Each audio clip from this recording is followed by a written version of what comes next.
coloring whale. I don't know.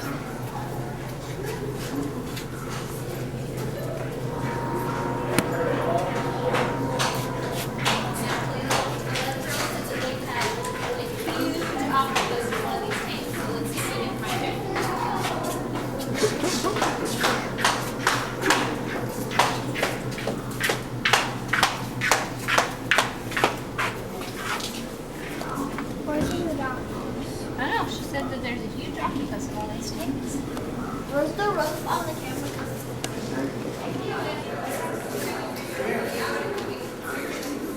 Can't see nothing. You look very nice too.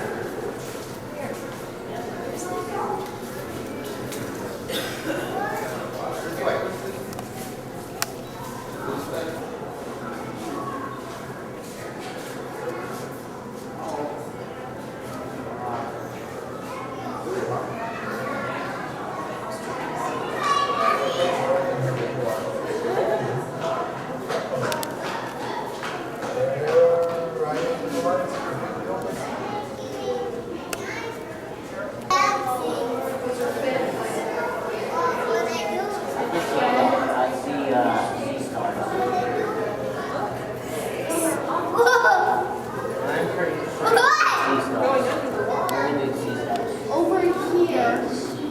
There's a lump in the middle of it, yes, but that's still a different species of sea star. I'm showing you the sea star. Where are you? Under here. And how many legs does an octopus have? Yeah, that's more than 8 right there. Sharks. What did you say?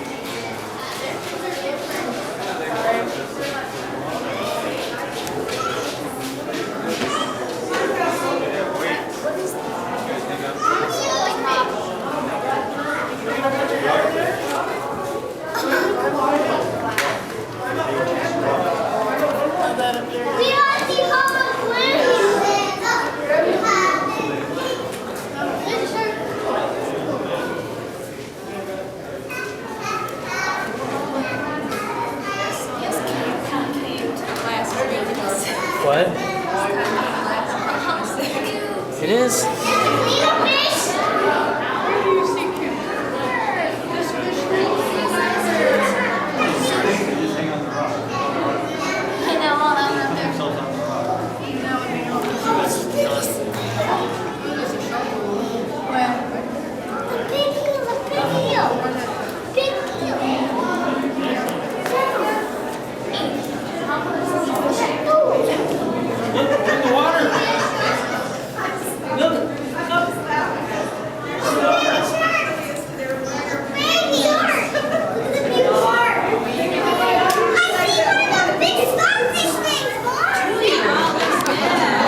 this.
I've seen people catch it.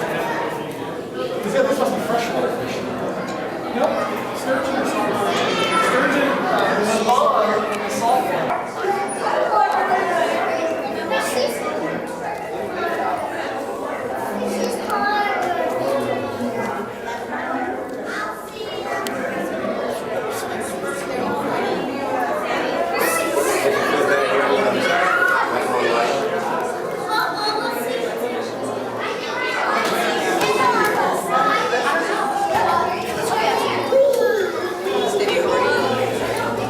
Actually, nobody showed up today. Look at him,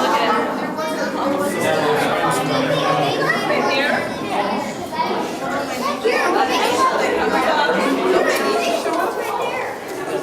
I was hoping at least somebody would.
That might be the suit.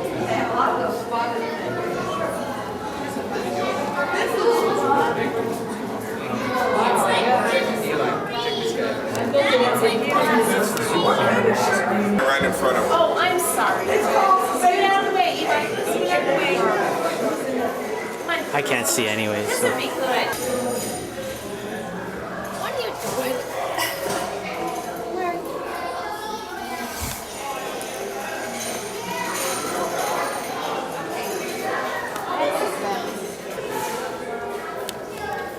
Come on, Lydia. But that's not going to change at any exhibit you go to. So if you go to any other exhibit, nobody's starving their animals at any other exhibits either. The mammals are probably going to be the ones most likely you see direct interaction between the animals and the keepers because they feed them each a measured amount. They know how much each of those animals is getting. The birds are fed much like some of the fish, kind of in a broadcast method, only we have food available for birds all the time.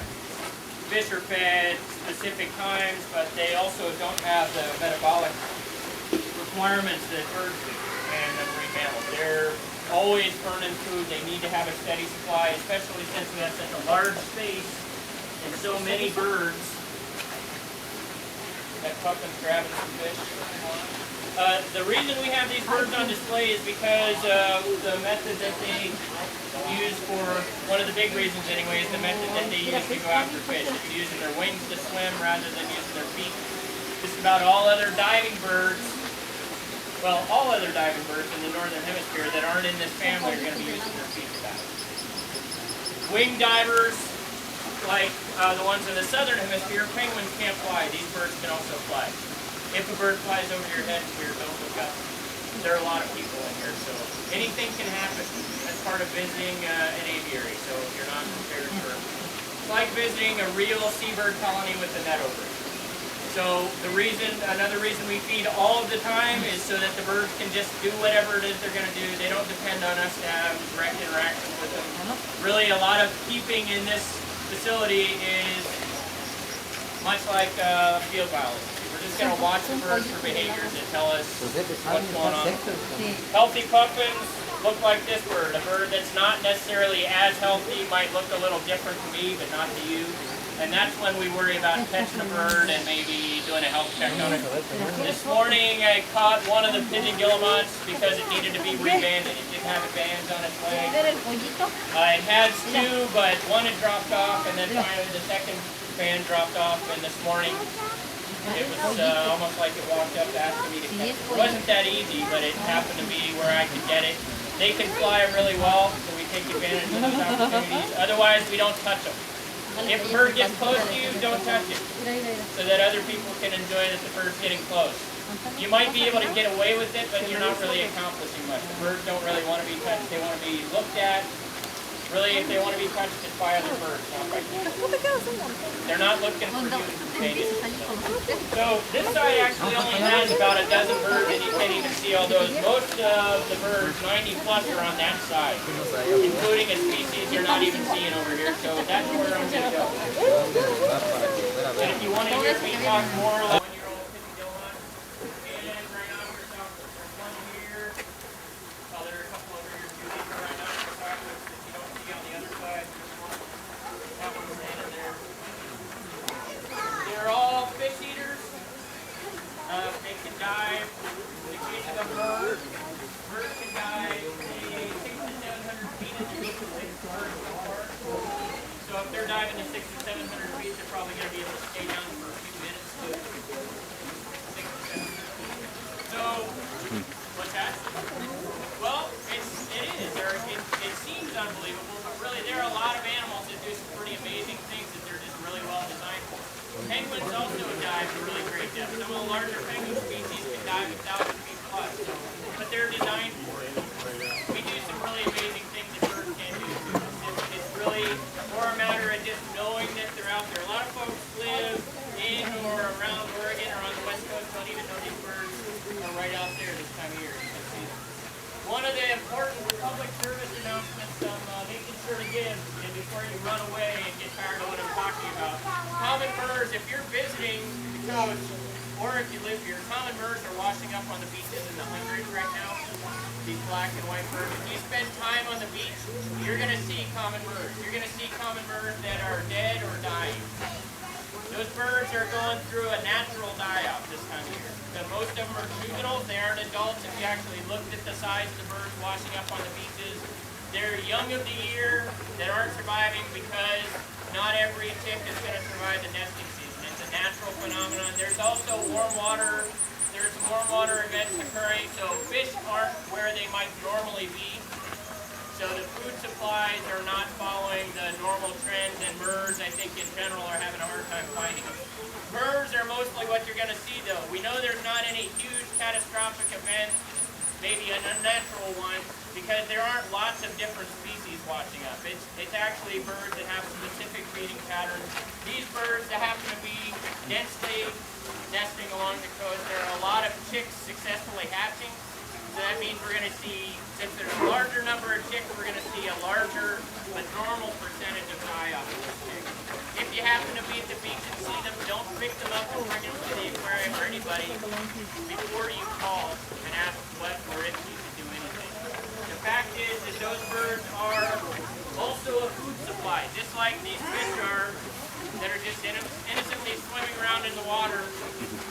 Birds or any other birds have no function about grabbing one of these and eating them or feeding them to their chicks. Well, there are other birds that rely on these birds as food supply, and other predators that rely on these birds. So if you see them out there, I know actually if you visit the beach, you're going to see them depending on how much time you spend on the beach. The best thing you can do is call someplace on a Sunday. We're probably going to be the only place that's open. But Fish and Wildlife agencies are aware that this is going on. It's a natural event, and if you folks that are visiting could work here, it would still be happening. It's one of those things that happens in the wintertime too. There just aren't near as many people here to see it. That's when I go down to the beach. The other reason I'm out here is to answer questions. Does anybody have any questions right now?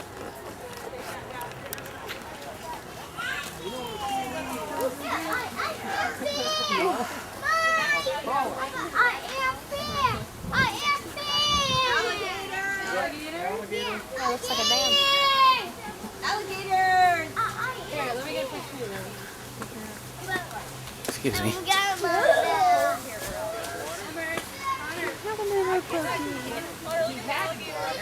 Is it fun?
White ones are those seagulls.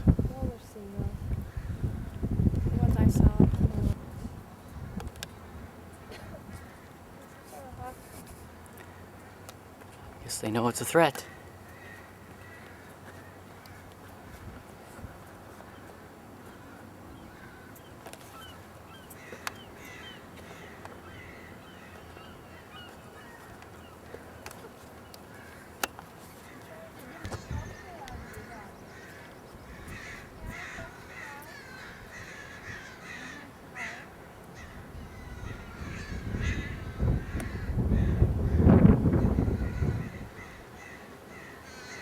It's like a dog fight.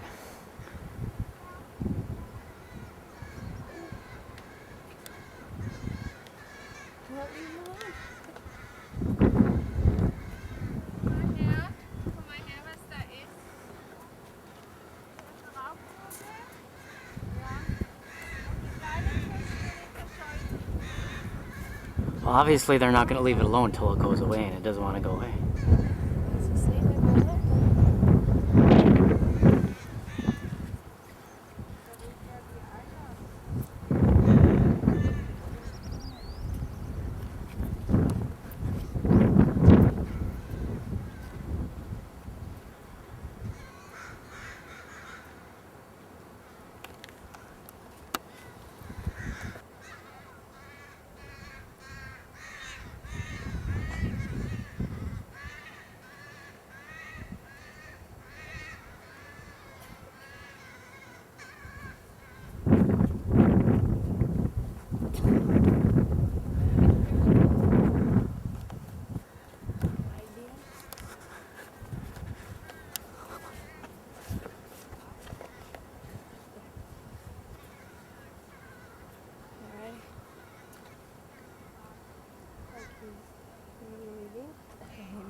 Hey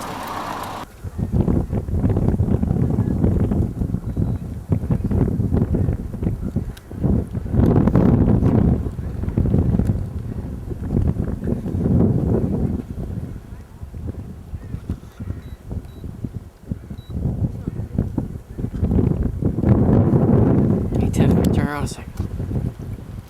Tiff. Smile. Lift your head up a little bit. I still can't see your face.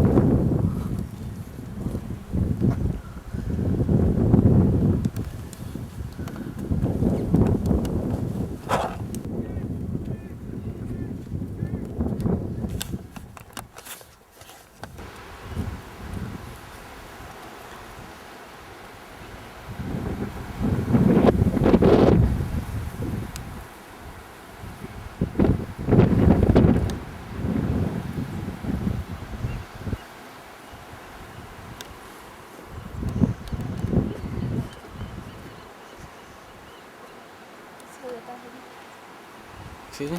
There's a little doggy. Oh, okay. Turn around.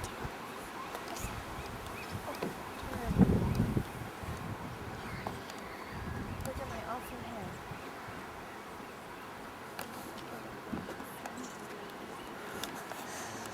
There's some tide pool. There's a tide pool down there. If only we could get down there.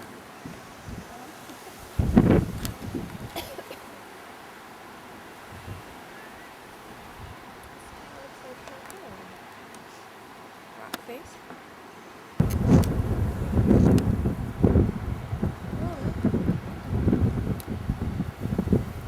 you can get a picture of that.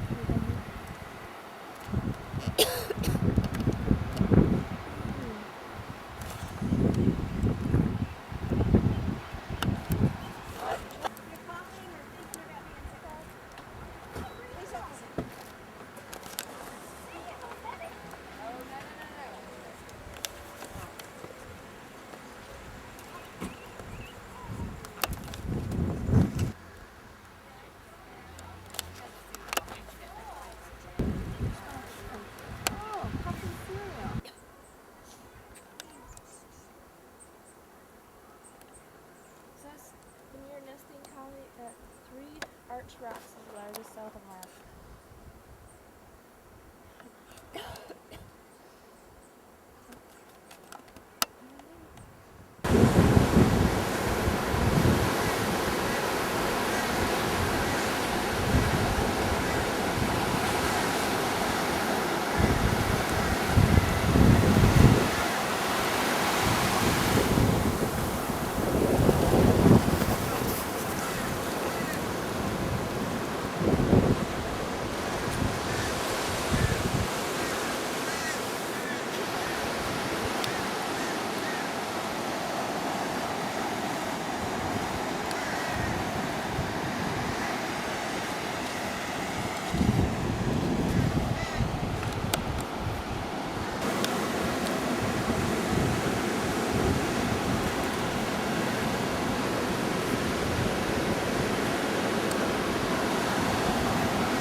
Hey Tiff, let's go back and go along the rocks over there.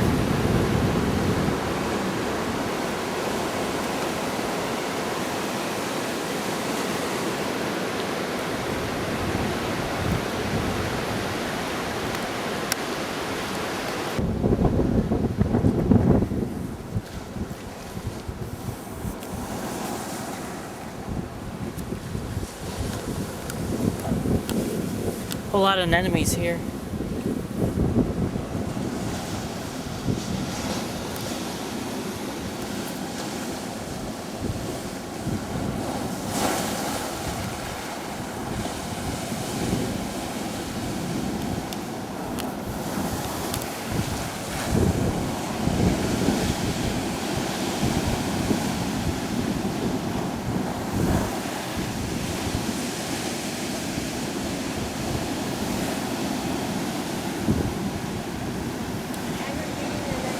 Yeah. Yeah, we're just here just a little too late. Because this is sort of the higher mean the high end of the tidal zone, so you're not going to have as much wildlife. There's like 3 or 4 sculpins just in that area. They're just hiding right now. Oop. Yep, tide's coming in.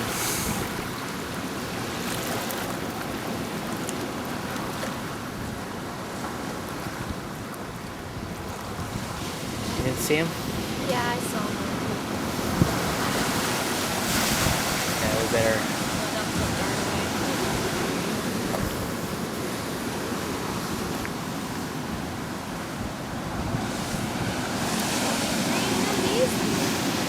Yeah.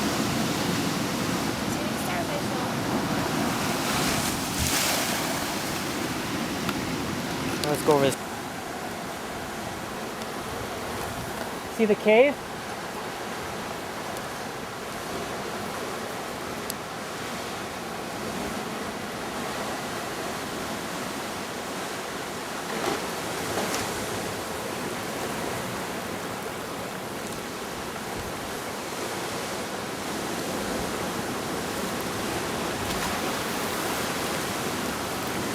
Starfish.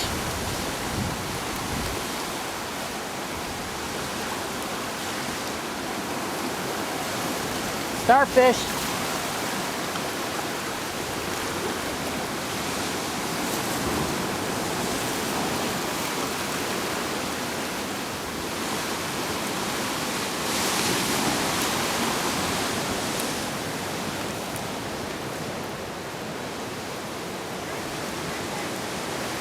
What?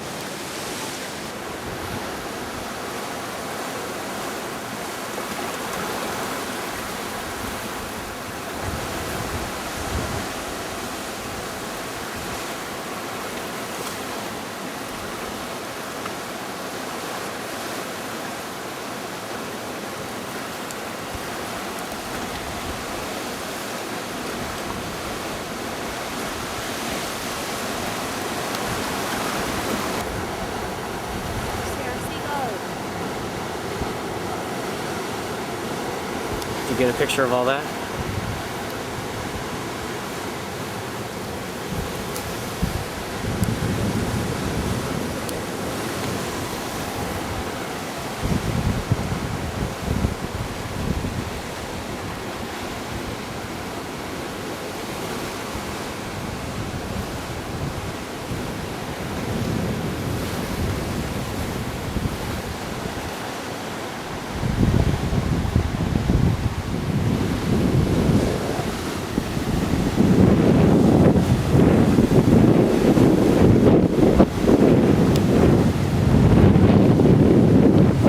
Say what?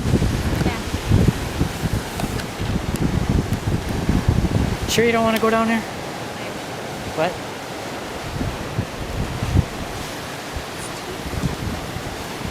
Well, you can still walk on the rocks down there. Say what? No. Alright. I can see starfish. It's going to go out.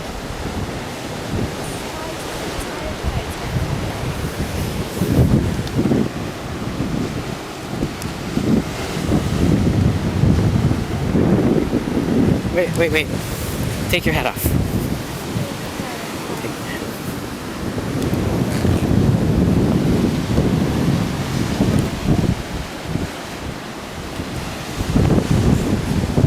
Tiff.